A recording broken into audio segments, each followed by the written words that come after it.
અને સંત સમાગમ ને બધું એવું ઓછું હતું. એટલે એવી પ્રકારે ઘણી રીતે આ વર્ગની અંદર પણ એમણે આ સંસ્કારો શીખ્યા છે. એટલે લગભગ 2 લાખ આવશ્યકતા છે. એટલા માટે શ્રીજીએ પ્રબોધેલી જે અક્ષરે છે પુરુષોત્તમની યુગલ મૂર્તિ, એના માટે આ શાસ્ત્રીજી મહારાજ વડતાલથી આ નિર્ણય કર્યો આજના દિવસે, પૂનમના દિવસે, કે આપણે હવે આ નીકળવું. એની જેના પૂર્વ ભૂમિકા આપણે જેના જોઈશું તો થોડો ખ્યાલ આવશે કે આ પ્રમાણે ભગવાન સ્વામિનારાયણ વન વિચરણ કરતા હતા. એ વખત બધી જગ્યાએ જીવ, ઈશ્વર, માયા, બ્રહ્મ ને પરબ્રહ્મ, આ 5 તત્વોની વાતો બધી જગ્યાએ મહારાજ પૂછતા હતા. એટલે આ વાત આપણે બધા ખૂબ સારી રીતે જાણીએ છીએ. અને એમાં કોઈ જગ્યાએ સંતોષકારક ઉત્તર મળ્યા નહીં. એટલે આપણે જોઈએ કે ખબર પડી કે એક નવું વિશિષ્ટ તત્વજ્ઞાન લઈને શ્રીજી મહારાજ પૃથ્વી પટે પધારેલા હતા. એટલે એ પ્રમાણે શ્રીજી મહારાજે આ કાર્ય ઉપાડેલું. પરંતુ એ વખતે પ્રગટ હોય ત્યારે કોઈને જાણે રમાપતિની રીત, હરિકૃપાથી હરિજન જાણે ને જગત આંધળું. એના જેવી પરિસ્થિતિ થઈ કે પ્રગટને ઓળખવામાં ભલભલા આ ગોઠવું થઈ જાય છે. એવી વાત આ પ્રમાણે અહીં પણ મહારાજના સમયમાં બની. એટલે મહારાજ જે 5મું તત્વ કહેવાય, હવે એને જેવું છે એવું સમજવું એ બધાને બહુ કાઢવું પડ્યું. ત્યારે એ કાર્ય કર્યું ગુણાતીતાનંદ સ્વામીએ. ગુણાતીતાનંદ સ્વામી જોરદાર બધી મહારાજના સર્વોપરીપણાની અદ્ભુત વાતો કરી અને એ વાતોથી એક જબરજસ્ત કાર્ય થયું. બાકી તો બધું આ પ્રમાણે આવું ચાલતું, બધા અવતારો અને બધા સરખા. અને આ પ્રમાણે કૃષ્ણએ સ્વામિનારાયણ અથવા કૃષ્ણએ સ્વામિનારાયણ કૃષ્ણના ભક્ત, એવી રીતની બધી વાતો ચાલતી હતી. ત્યારે આ ચોખ્ખું એમણે આ કર્યું. એમાં એમને પણ બહુ સહન કરવું પડ્યું. ત્યાં એમને વડતાલની અંદર 1922માં અને 1923ની અંદર 70 મેઘ વર્ષે એવી રીતે શબ્દોનો માર પડ્યો હતો એમની ઉપર, શબ્દોનો. અને એવી પ્રકારની મુશ્કેલીઓ ઊભી થયેલી, એવું ભયંકર અપમાન એમનું થયેલું. એટલે હું ઘણી વખત કહું છું ને, એ અપમાન ગુણાતીતાનંદ સ્વામીનું નહોતું, પરંતુ મહારાજના સર્વોપરીપણાનું અપમાન હતું. કારણ કે ગુણાતીતાનંદ સ્વામીનો એવો કોઈ દોષ નહોતો કોઈ એમનું અપમાન કરી શકે. સાધુતાના સર્વગુણે યુક્ત હતા. પરંતુ શ્રીજી મહારાજ સર્વોપરી કહેતા હતા, એ લોકોને બેસતું નહોતું. એટલા માટે એમનું અપમાન આ એમણે કરેલું. એટલે એ વાત બની. હવે ચોથું તત્વ જે અક્ષર બ્રહ્મ, હવે એની તો વાત જ ક્યાંથી સમજાય. જ્યારે 5મું તત્વ સમજવામાં પણ તકલીફો. શ્રીજી મહારાજ લોયાના 12મામાં વાત કહે છે કે જે મોટેરા હોય અને વાતમાં સમજતા હોય એ આગળ બેસો.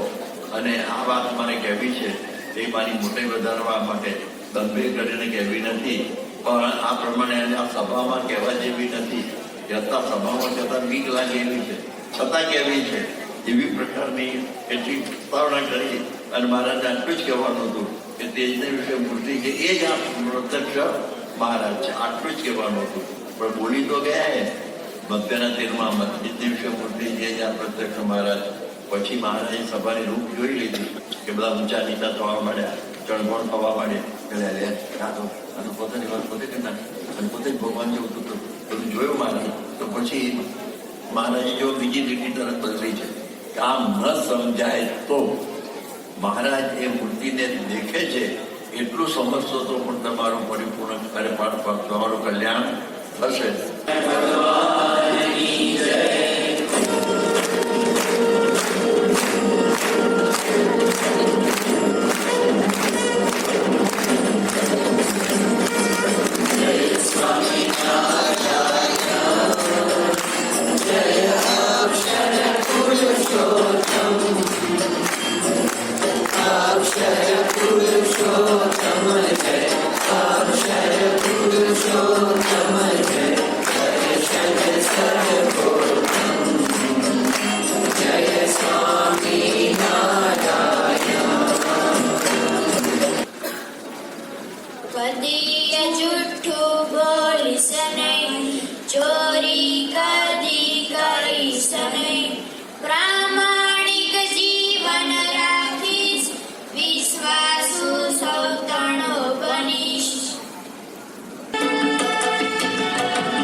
યોગિયા મથી અમારો સંકલ્પ જય સ્વામી.